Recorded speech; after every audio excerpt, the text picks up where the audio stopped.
नमस्कार। एक बार फिर आपका अभिनंदन है मेरे चैनल पे। दो व्यक्तियों की नज़र में या यूँ कहें उनकी समझ से बिहार विधानसभा का चुनाव समाप्त हो चुका है। पहला व्यक्ति मैं हूँ, क्योंकि केवल अब चुनाव नतीजे की घोषणा का इंतज़ार करो। और जो दूसरे व्यक्ति हैं वो हैं so called grand old party के युवराज, जो आजकल मध्य प्रदेश के पचमढ़ी में विराजमान हैं और वहाँ पे वो संगठन को मजबूत करने की प्रक्रिया में भाग ले रहे हैं। खैर, ये तो उनकी समझ है, राजनीतिक बूझ है, सूझ है कि उनको क्या करना है। अब चलते हैं बिहार की तरफ। चुनाव का दूसरा चरण का मतदान शायद 1 या 2 दिन में होने वाला है।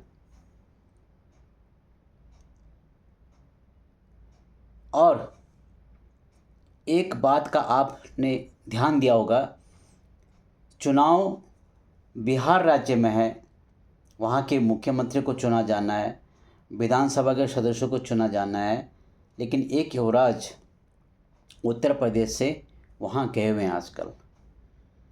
और उनके पास इतना समय है, इतना संसाधन है कि उन्होंने बोल के रखा है, मेरे पास समय ही समय है, मेरे पास संसाधनों की कमी नहीं है, इसलिए आप मेरा किसी भी रूप में उपयोग कर सकते हैं। आप समझ गए होंगे मैं किस युवराज की बात कर रहा हूँ। अब इसके पीछे क्या वजह है?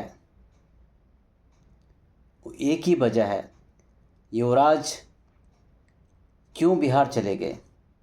क्योंकि मायावती जी की नींद खुल चुकी है, वो नींद से जाग चुके हैं, या यूँ कहें हाथी ने करवट बदलना शुरू कर दिया। और ये इस युवराज को पता चल चुका है, और इसके पीछे भी बहुत बड़ा कारण है। हालांकि मायावती जी 2027 में सत्ता में आने वाली हैं,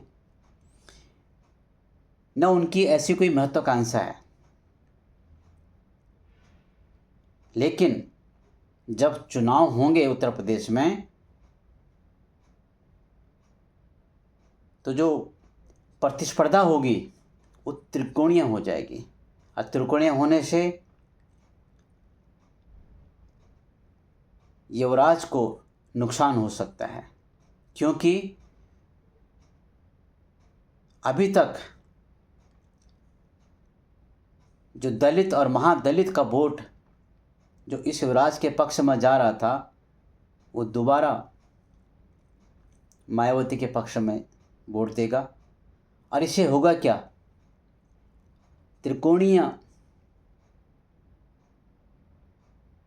एक चित्र खिंच जाएगा और उसमें बीजेपी को फ़ायदा हो सकता है। तो ये स्वाभाविक है, युवराज को डर लगा तो वो बिहार पहुंच गए चुनाव प्रचार में। वो समझ चुके हैं कि बिहार का चुनाव का जो परिणाम आएगा वो उनके राज्य के परिणाम को भी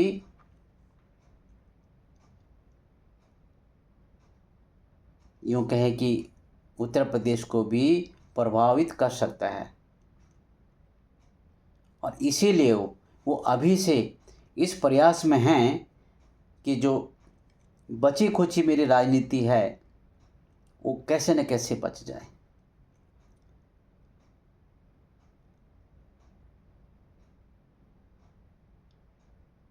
और उधर आप कांग्रेस की बात सुने, बड़ा ही गजब किस्सा हो रखा है।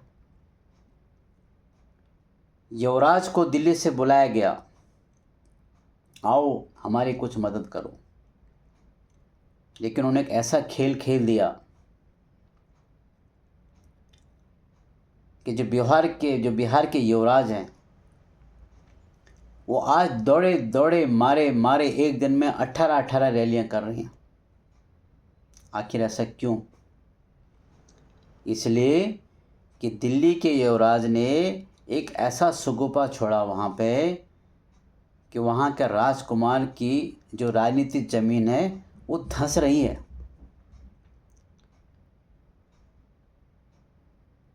और मैं तो उस व्यक्ति को बहुत ही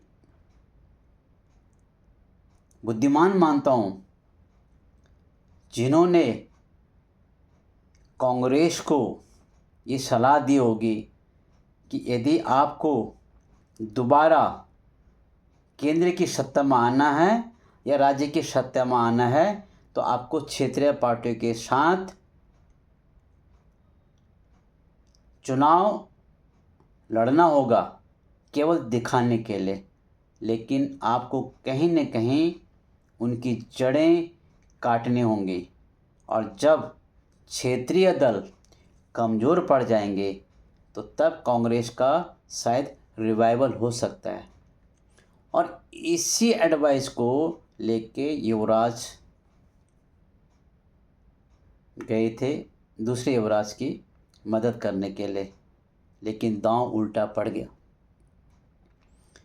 अब बिहार का चुनाव तो हो चुका है, परिणाम रिजल्ट का जो है घोषित होने वाला है, जो होगा देखा जाएगा। अब यही गलती यूपी के युवराज न दोहराएं, क्योंकि उधर भी दिल्ली के युवराज और यूपी के युवराज की बहुत अच्छी बनती है।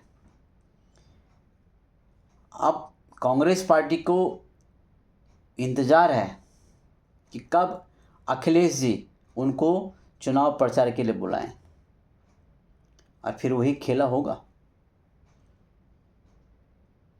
तो मित्रों, ये राजनीति है। एक अच्छे खासे राजकुमार का खेल बिगाड़ के वो मध्य प्रदेश के पंचमढ़ी में हैं। अब 2027 में एक राजकुमार इंतज़ार कर रहे हैं, उनके लिए रेड कार्पेट बिछाया कि आइए हमारे साथ, हमारे लिए प्रचार कीजिए, हम दोनों साथ में चुनाव लड़ेंगे। लेकिन क्या ये संभव होगा? हाँ, होगा। चुनाव साथ में लड़ेंगे, लेकिन केवल दिखाने के लिए फिर युवराज ने वही करना है जो बिहार के युवराज के साथ हुआ है। और ये समझ अभी यूपी के युवराज को नहीं आ रही है, लेकिन उनको लगता है बिहार का जो चुनाव, उसका जो परिणाम आएगा, उसका प्रभाव उत्तर प्रदेश के विधानसभा के 2027 के चुनाव पर पड़ने वाला है।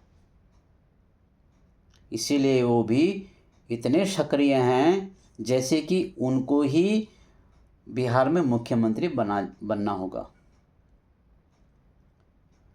तो मित्रों, ये सब राजनीति का खेल है। एक नेत्री का नींद से जाग जाना और एक हाथी का करवट बदल देना युवराज को कितना परेशान कर रहा है। युवराज की नींद उड़ा दी है, वो अलग। और एक अच्छा खासा युवराज जिसका साम्राज्य फिर स्थापित होने वाला था, उसको जमीन में गाड़ने का काम किया है दिल्ली के युवराज ने। मित्रों,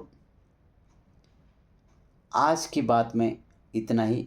फिर मिलते हैं कल किसी और बात पे। नमस्कार।